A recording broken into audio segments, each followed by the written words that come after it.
Welcome to yet another exciting episode of The Young at Health, where we tackle everything concerning the sexual and reproductive health rights of the young people in and around Zimbabwe. My name is Visli, and today I'm very happy as we're going to be unpacking the threats and the trends around the digital landscape. You see, the world has become more digital, and data is now the new gold. So, as young people, we need to protect our digital life. I'm very excited to be joined by a young lady, Tanya, from the GZU University. I want to hear how, as a young lady, is she able to handle the digital pressure, and how is she managing her digital life and also protecting the digital predators around the world. Welcome to Young and Health, Tanya. Thank you so much. Okay, I'll just give you this opportunity to introduce yourself. Okay. Who is Tanya? Okay, so my name is Tanya Razwa Evelyn Maketo, and I'm the former vice president for peer educators at Great Zimbabwe University, and I'm also working under Pankia Zimbabwe as an HIV prevention champion. So I have an influencer in the building. Oh yeah, okay, indeed. Interesting. All right, let's just jump into it. You see how the world is just going digital every day. Even school, I'm sure you've gone digital more than what we used to do. So as a young lady, you see the pressure that comes with the digital space, the pressure to post, the pressure to update, even the pressure to watch, like the pressure to scroll. You know how it is. It becomes a disease, a scrolling disease. You find out it's more than 5 hours and you're just scrolling, yet you're supposed to be doing an assignment. You know how it is. So I want to hear how you personally, you're handling all that digital attention around you. Oh yeah, thanks so much. So personally, when it comes to digital well-being, I usually I go on TikTok, I go on Facebook, Instagram. Those you're active on all those platforms. Yeah. Okay. But not much, but Facebook, yeah. That much. And you have to TikTok. leave us your details after this. Okay, yeah, I will do that. So, as a student, honestly, it's important to be on social media. It's important because you be exposed to different things.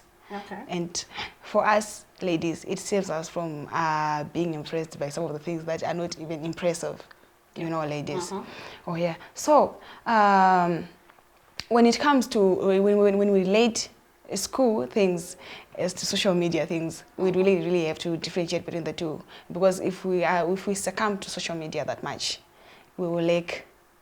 So how is it going for you? Are you managing your school and the social? Okay, I'm trying. Okay. Honestly, social media takes much of my time than reading. Interesting. Because most of the times when I try to read, even when I'm with my laptop, with my phone, when I try to research something just pops up, and then I end up being on social media. I end up being on TikTok, scrolling, like, I just have 2 minutes. I just want to watch something. You saw it, so started a live video, and you're so tempted to see it, and then it's another 5 hours. Especially when they say you gain more followers. Oh God. I know, right? I'll just call it. So you see that it's not only you who's going through that. A lot of young people have catch up on the disease. I think I'll just call it the scrolling disease. Every time you just hold your phone, you want to check up what's happening, and it's get to be distracting. Yeah. But besides that, you also see that young people are now under a digital threat where they now get to be hacked, and where the information is now being abused. We're talking about cyberbullying, and so I'm getting more into your stories. So how do you then manage your posting? Like how do you post? Do you research first, or what do you do? How do you go about it when you think about updating something, and how do you go about it? Or honestly, you just do it? Honestly, when I post, as for me, I'm really worried about my well-being. I'm really worried about my dignity. Okay. So whatever I post, I make sure it doesn't affect me. Social media, the comments, everything. I just don't like negative energy on my post or anything. Okay. So when I post, most of my accounts are privatized. Okay. I privatize everything All so right. that I can see whoever requests for being my friend or something. I just You do make sure background checks. yes, Oh, interesting. I check on them if I know them before, Mm-hmm. and I go on the account and just look what does the person do. Okay. Yeah. So if you check on my Instagram account, it's privatized. So everyone who comes and asks for friends, someone who requests for being my friend, to be my friend, I just check on them first if So they you're can hack me telling or me not. that most of your followers are people you know and they are your people. No, on TikTok, some of them I don't know them. Okay. I just go on their accounts. I just this person is just an ordinary someone, but I don't Okay. really know who they are. All right. So and some, they are ghost accounts. Okay. So I just want you to just tell me a brief on, like, you're not really telling me, but telling the other young people that are out there on how best they can scrutinize their content before they post, so that they can be able to avoid online predators. They can avoid cyberbullying, sort of things like that. Okay, so I think from the word go, when you open your account, when you start your own account, there you put your details there, and there's also something we call passcode or something like that. Okay. You have to create something strong, something that Strong no passwords. one can guess. You can don't just put your like most of us we put something simple like my Yes, birthday, and you see my that birth you have month, one password for everything. for everything. Okay, yeah. And everyone knows Gucci. Tanya was born on the 5th of January 2003. And anyone can guess she might be using this password. Okay, that's a highlighter that some young people need to look out for, hey? The Yeah. issue of passwords. Because you see a lot of people being hacked and then it just goes unnoticed, and then you also see that there's a lot of leaked videos, and then you wonder what really happened. Yeah. Yeah. So I suggest that young people should create unique passwords and strong passwords. As well, when you're creating your account, make sure that most of the accounts that we use or social media platforms that we use, they require data. So don't join any Wi-Fi hotspot you see. Yeah, You just want, wherever you go, you find there is Wi-Fi hotspot and you want to join it and you want to connect to it. Some of those Wi-Fi hotspots, they are from the hackers. interesting. Yeah, that's something that we never really noticed. We just get free Wi-Fi. Who doesn't want free Wi-Fi? All right. So then you talked about having strong passwords and making sure young people look at what they're posting before they post it. But then there's that age to to update. I mean, Victoria Falls, you send your location and what. Do you do that? Most of the times I do that, but some of the things that I post, I make sure that the place that I'm in, that I'm at the moment, is secure enough. Okay.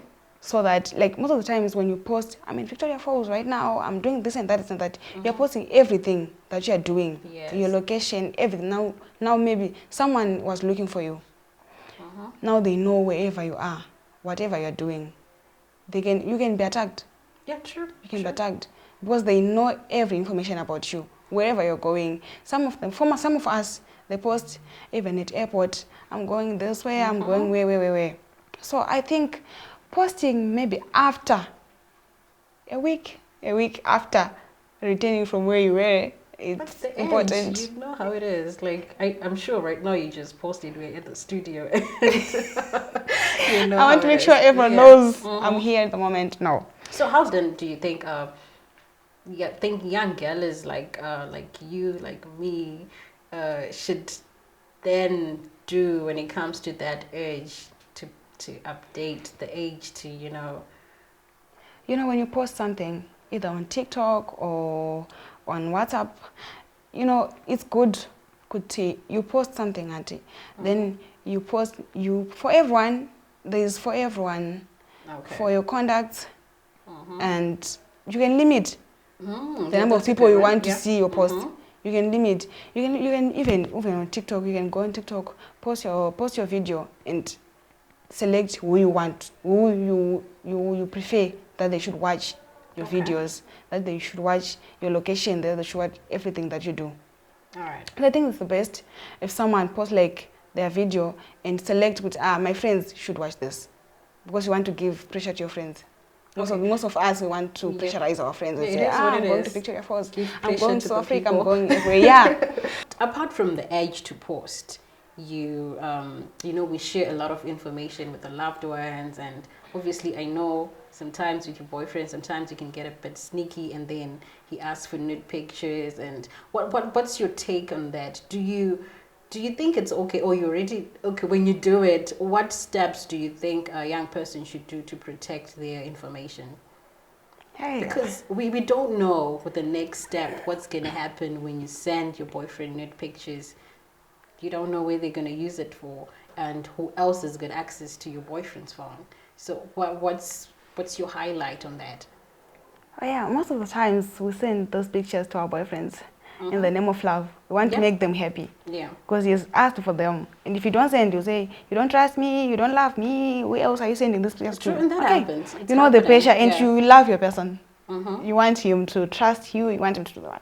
So I think when you post your picture, when you send your pictures to your boyfriend, your nude pictures, yeah, it's risky. It's really risky. But this issue of posting nude pictures, honestly, for me, is risky. I would take it from my personal perspective. Okay. I don't think it's a good idea. What did you do? Sending nude pictures. I really don't think it's a good idea. Okay. Yeah. I honestly won't send my nude pictures to someone. So how then do young girls like us run away from that? Well, is there a strategy we can run away from sending nude pictures, or those are stories, it's going to be like that? People can run away if they want. It depends with what you want. What you really, really want, personally, what you really, really want. And what are you worried about your dignity after these nude pictures have been posted, they've been all over on the internet?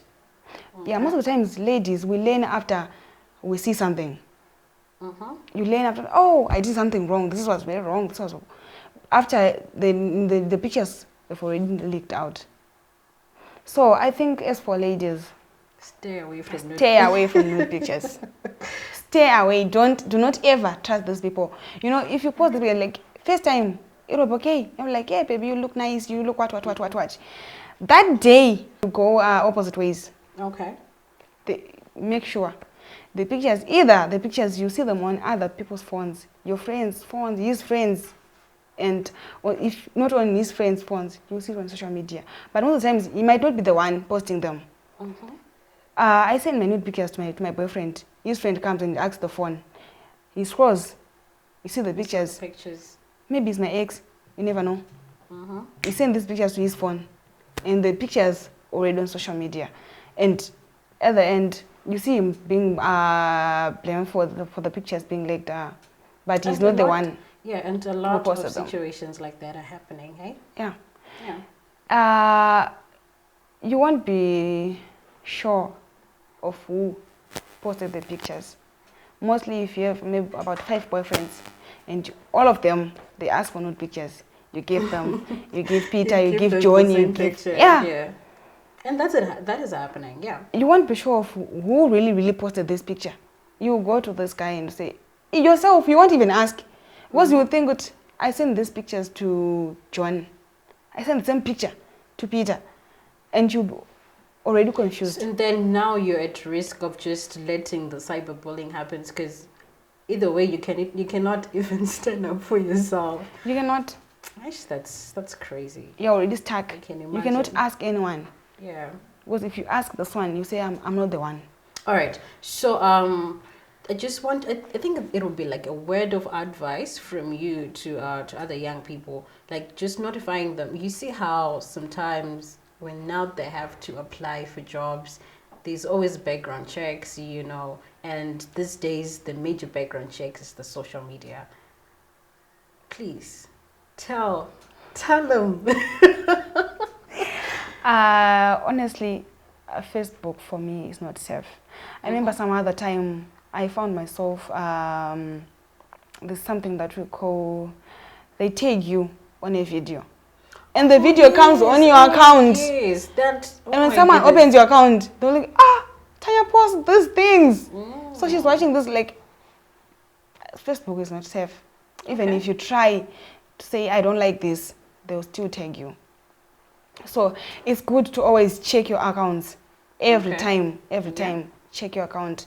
If there's something posted that you don't like, so that when you apply for a job, you never know.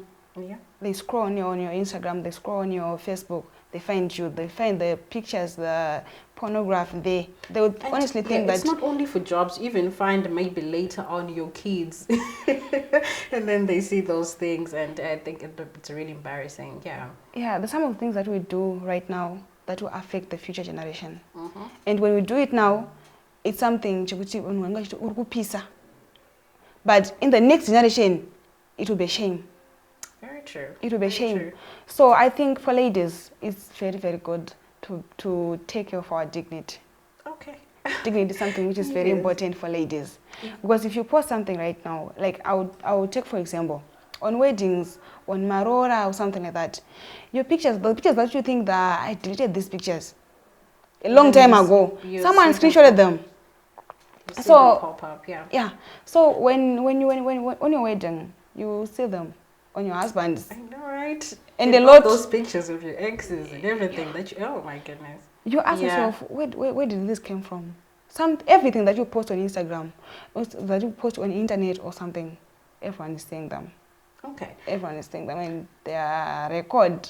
Very, very true. And unfortunately now we have to wrap up because of our time, but I would really love to extend this conversation. I'm sure we can have another time to have this conversation. Yeah. But we need your socials. What are your socials?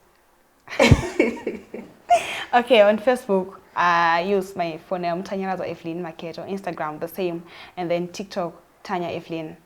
Okay. Yeah. We will definitely look up. We'll learn a lot about digital security there. All right, so there you have it. Thank you so much for joining us, and until next time. Cheers.